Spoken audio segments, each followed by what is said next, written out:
தீபிகா வணக்கம். தமிழக வெற்றி கழகத்தின் தலைவரும் நடிகருமான விஜயிடமிருந்து விவாகரத்து கோரி அவருடைய மனைவி சங்கீதா நீதிமன்றத்தில் மனு தாக்கல் செய்திருக்கிறார். இது மிக முக்கியமாக பார்க்கப்பட வேண்டியது என்னவென்றால், கடந்த 24ஆம் தேதி அன்றே இந்த மனு தாக்கல் செங்கல்பட்டு முதன்மை அமர்வு நீதிமன்றத்தில் தாக்கல் செய்யப்பட்டிருக்கிறது. அந்த மனு விசாரித்த நீதிபதி இந்த மனுவை குடும்ப நீதிமன்றத்துக்கு மாற்றி உத்தரவிட்டிருக்கிறார். அதுதான் தற்போது அப்டேட் ஆக இருக்கின்றது. வருகின்ற 20ஆம் தேதி இந்த மனு விசாரணைக்கு வரும் என்றும் எதிர்பார்க்கப்படுகிறது.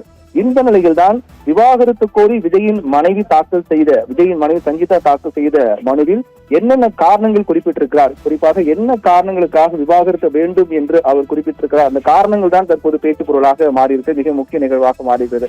அதன் அடிப்படையில் தான் நடிகையுடன் தொடர்ந்து வெளிநாட்டிற்கு விஜய் சென்று வந்தது என்பதும் எனக்கு தாமதமாக தான் தெரிய வந்தது என்றும், அதனால் தான் மனதளவிலும் உணர்வுபூர்வமாக பாதிக்கப்பட்டிருந்தேன் என்றும் குறிப்பிட்டிருக்கார். மிக முக்கியமான விடயம் என்னவென்றால், கடந்த 2021ஆம் ஆண்டுதான் எனக்கு தெரிய வந்தது. அதாவது ஒரு நடிகையோடு விஜய் திருமணத்தை மீறி உறவில் இருக்கின்றார் என்ற உண்மையை 2021ஆம் ஆண்டுதான் தனக்கு தெரிய வந்தது என்றும், அப்போது முதலே விஜய் தன்னுடன் உணர்வுபூர்வமாகவும் மனதளவிலும் தன்னை விட்டு பிரிந்துதான் இருந்தார், பலமுறை கூறியும் அதை அவர் பொருட்படுத்தவில்லை என்ற காரணங்களை குறிப்பிட்டிருக்கிறார். இதனால் மிகவும் மன உளைச்சல் அடைந்தேன் என்ற காரணத்தையும் அவர் குறிப்பிட்டிருக்கிறார். விஜயின் திருமணத்தை மீறிய உறவை 2021ஆம் ஆண்டு தெரிந்து அதிர்ச்சி அடைந்தேன் என்றும், அதற்கு பிறகுதான் தொடர்ந்து தாங்கள் இருவரும் ஒன்றாக இல்லை, பிரிந்து வாழ்ந்து வந்ததாக குறிப்பிட்டிருக்கிறார். மிக முக்கியமான விடயம் என்னவென்றால், தான் பலமுறை இது குறித்து பேசியிருந்தும் அது தொடர்பாக அதை பெரிய அளவில் பொருட்படுத்தாமல் தவிர்த்து வந்தார் என்றும், நடிகையுடனான உறவை முறித்துக் கொள்வதற்கான எந்த முயற்சியும் அவர் மேற்கொள்ள என்றும், நடிகையுடன் தொடர்ந்து வெளிநாட்டிற்கு விஜய் சென்று வந்தது தன்னை மன உளைச்சலுக்கு ஆளாக்கியது என்றும் சங்கீதா குறிப்பிட்டிருக்கிறார். மிக முக்கியமாக விஜயுடன் இருக்கக்கூடிய புகைப்படங்களை அந்த நடிகை வெளியிட்டு வந்தது என்னை அவமானப்படுத்தக்கூடிய வகையில் இருந்ததாகவும் தெரிவித்திருக்கிறார்.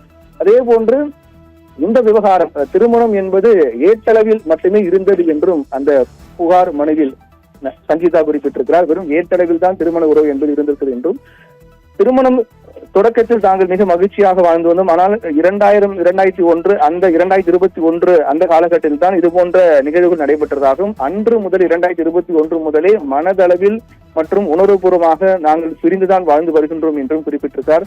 நடிகை ஒருவரோடு விஜய் திருமணத்தை மீறி உறவில் இருந்ததாக வரக்கூடிய செய்தி என்பது 2021ஆம் ஆண்டுதான் தனக்கு தெரிய வந்தது என்றும், விஜயின் இந்த விவகாரம் தொடர்பாக பல முறை தான் தெரிவித்தும் கூட அதை பெரிய அளவில் பொருட்படுத்தவில்லை, அது தொடர்பாக அவர் மீண்டும் அதை அவர் தவிர்க்கவில்லை, தொடர்ந்து அது போன்ற செயலை மேற்கொண்டு வந்தார் என்றும் குறிப்பிட்டார். மிக முக்கியமான விடயம் என்னவென்றால், இந்த புகார் மனுவில் அந்த நடிகையின் பெயரை அவர் குறிப்பிடாமல் தவிர்த்து விட்டார். அதாவது பலருடைய அந்த மாண்பை காக்க வேண்டும், கண்ணியத்தை காக்க வேண்டும் என்ற அடிப்படையில் அந்த நடிகையின் பெயரை குறிப்பிடாமல் தவிர்க்கின்றேன் என்ற ஒரு விடயத்தையும் அந்த மனுவில் சங்கீதா குறிப்பிட்டிருக்கிறார். இதன் மூலமாக இந்த விவகாரம் ஏற்கனவே கடந்த ஆண்டு 2025 9ஆம் தேதி 11வது மாதமே விவாகரத்து கோரி அவர் முயற்சி மேற்கொண்டார் என்றும், அப்போது சமரசமாக பேச்சுவார்த்தை மேற்கொள்ளப்பட்டு அப்போது அதை அவர் தவிர்த்தார் என்றும் கூறப்படுகிறது. இந்த நிலையில்தான் அதன் தொடர்ச்சியாக தற்போது கடந்த 24ஆம் தேதி என்று செங்கல்பட்டு முதன்மை அமர்வு நீதிமன்றத்தில் சங்கீதா விவாகரத்து கோரி மனு தாக்கல் செய்திருக்கிறார். அதை விசாரித்த நீதிபதி இன்றைய நிலையில் விசாரித்த நிலையில் குடும்ப நல நீதிமன்றத்துக்கு மாற்றி உத்தரவிட்டிருக்கிறார். வருகின்ற 20ஆம் தேதி விசாரணைக்கு வரும் என்று எதிர்பார்க்கப்படுகிறது. இந்த நிலையில்தான் கணவரிடம் ஏதேனும் அழுத்தம் வந்தால் நடிகை பெயரை வெளியிடுவேன் என்றும் பகிரங்கமாக அதில் கூறியிருப்பதாக இருக்கின்றது. அந்த மனுவில் கணவர் தரப்பிலிருந்து ஏதேனும், அதாவது விஜய் தரப்பிலிருந்து ஏதேனும் அழுத்தமோ மிரட்டல் வந்தால் அந்த நடிகையின் பெயரை பொதுவெளியில் பகிரங்கமாக அறிவிப்பேன் என்றும் அதில் குறிப்பிட்டிருக்கார். தேவைப்படும் பட்சத்தில் எனது கணவருடன் திருமணத்தை மீறிய உறவில் இருக்கக்கூடிய நடிகையின் பெயரை வெளியிடக்கூட தயங்க மாட்டேன் என்றும், திருமணத்தை மீறிய உறவை தட்டி கேட்டதால் வீட்டில் எனக்கான உரிமைகள் என் கணவர் விஜய் நிறுத்திவிட்டார் என்ற ஒரு பகிரங்கமான குற்றச்சாட்டையும் அவர் முன்வைத்திருக்கிறார். அதாவது இது தொடர்பாக அவரிடம் பேசும் போதும், இது தொடர்பாக அவரிடம் சண்டையிடும் போதும் கேட்கும் போதெல்லாம் இந்த விவகாரத்தை தான் பெரிதுபடுத்துவதாக கூறி தனக்கான உரிமைகளை வீட்டில் விஜய் நிறுத்திவிட்டார் என்ற பகிரங்கமான குற்றச்சாட்டை முன்வைத்திருக்கிறார். திருமணத்தை மீறிய உறவை தட்டி கேட்டதால் மனைவியான என்னை விஜய் சுதந்திரமாக நடமாட விடாமல் தடுத்தார், அதன் காரணமாக அவரை விட்டு பிரிய தற்போது நான் எடுத்திருக்கிறேன் என்றும் தெரிவித்திருக்கிறார். தந்தையினுடைய நடத்தை குழந்தைகளுக்கு அவமானம் ஏற்பட்டது என்றும் விஜயின் மனைவி சங்கீதா குறிப்பிட்டிருக்கிறார். தந்தையின் நடத்தை குழந்தைகளுக்கு அவமானத்தை ஏற்படுத்தி இருப்பதாகவும், திருமணத்தை மீறி உறவை தட்டி கேட்டதால் பொருளாதார ரீதியாக எனக்கு விஜய் பல்வேறு கட்டுப்பாடு விதித்தார், சுதந்திரமாக என்னை செயல்பட விடவில்லை, இது திருமணத்தை மீறி உறவு குறித்து தட்டி கேட்ட காரணத்தால் பொருளாதார ரீதியாக தன்னை கட்டுப்படுத்த முயற்சித்தார். அதேபோல சுதந்திரமாக தன்னை செயல்பட விடவில்லை. வீட்டில் குடும்பத்தில் தனக்கான உரிமைகளையும் அவர் முழுவதுமாக வழங்கவில்லை உள்ளிட்ட பல பகிரங்கமான குற்றச்சாட்டுகள் இந்த மனுவில் குறிப்பிட்டு இதுபோன்ற காரணங்களால் தனக்கு விவாகரத்து வேண்டும் என்று மனு தாக்கல் செய்திருக்கிறார். தாவேக தலைவர் விஜயனுடைய மனைவி சங்கீதா விவாகரத்து கோரி மனு தாக்கல் செய்திருப்பது என்பது மிக முக்கிய ஒரு நிகழ்வாக பார்க்கப்படுகின்றது. இந்நிலையில் தந்தையின் நடத்தை என்பது குழந்தைகளுக்கு அவமானம் ஏற்படுத்திவிட்டது என்றும் குறிப்பிட்டிருக்கிறார். அதாவது விஜய் சங்கீதா தம்பதிக்கு ஜேசன் சஞ்சய் மற்றும் திவ்யா என்ற ஒரு மகள் உள்ளனர். விஜயனுடைய செயல்பாடு என்பது என்னுடைய குழந்தைகளுக்கு அவமானத்தை ஏற்படுத்தி விட்டது என்று குறிப்பிட்டிருக்கிறார். குறிப்பிட்ட நடிகை பல முறை சமூக வலைதளங்களில் விஜயின் புகைப்படம் வெளியிட்டது என்பது தன்னை அவமானப்படுத்தக்கூடிய வகையில் இருந்தது. அதாவது தங்களுக்குள்ளாக இது போன்ற பிரச்சனை இருப்பது என்பதும் தொடர்ந்து இது தொடர்பாக தாங்கள் பேசி சண்டையாக வருவதெல்லாம் அந்த நடிகைக்கு தெரியும். இருந்தாலும் கூட தொடர்ந்து விஜயனுடைய புகைப்படங்களை அவர் பொது வெளியில் வெளியிட்டு தன்னை அவமானப்படுத்தக்கூடிய வகையில் அவர் நடவடிக்கையில் அமைந்தது என்பதும் தன்னால் அதை ஏற்றுக்கொள்ள முடியவில்லை என்றும் சங்கீதா குறிப்பிட்டிருக்கிறார். நடிகை வெளியிட்ட படங்கள் தனக்கும் தன் குழந்தைகளுக்கும் தொடர்ந்து அவமானத்தை ஏற்படுத்தியதாகவும் அந்த புகாரில் சங்கீதா தெரிவித்திருக்கிறார். அதே போன்று நடிகையின் பெயரை வெளியிடாமல் தற்போதைக்கு தவிர்ப்பதாக மனுவில் சங்கீதா குறிப்பிட்டிருக்கிறார். ஆனால் ஏதேனும் அழுத்தம் வந்தால் விஜய் தரப்பிலிருந்து ஏதேனும் அழுத்தமோ அல்லது மிரட்டலோ வந்தால் அந்த நடிகையின் பெயரை பகிரங்கமாக வெளியிடுவேன், இன்னும் பல ஆதாரங்களை வெளியிடுவேன் என்றெல்லாம் அந்த மனுவில் குறிப்பிட்டிருப்பதால் மிக முக்கியமான விடயமாக பார்க்கப்படுகிறது. நீதிமன்றத்தில் மனு தாக்கல் செய்யப்பட்ட துணையில் அந்த மனுவில் மிக முக்கியமான விடயங்கள் சட்ட ரீதியாக பார்க்கப்படும் போது ஒரு கணவரிடம் மனைவி விவாகரத்து கேட்கக்கூடிய நிலை அதற்கான முக்கியமான காரணங்களாக பார்க்கப்படக்கூடியது.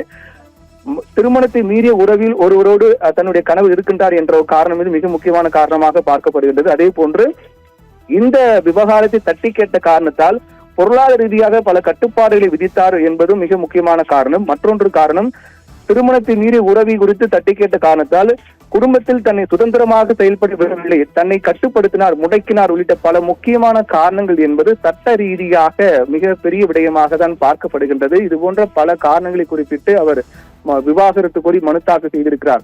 ஆனால் அந்த நடிகையின் பெயரை அவர் குறிப்பிடாமல் இருப்பதற்கான காரணத்தையும் அவர் குறிப்பிட்டிருக்கிறார். பலருடைய மாண்பை காக்க வேண்டும் என்ற அடிப்படையில் தான் அந்த குறிப்பிட்ட நடிகையின் பெயரை தான் வெளியிடாமல் தவிர்ப்பதாக தெரிவித்திருக்கிறார்.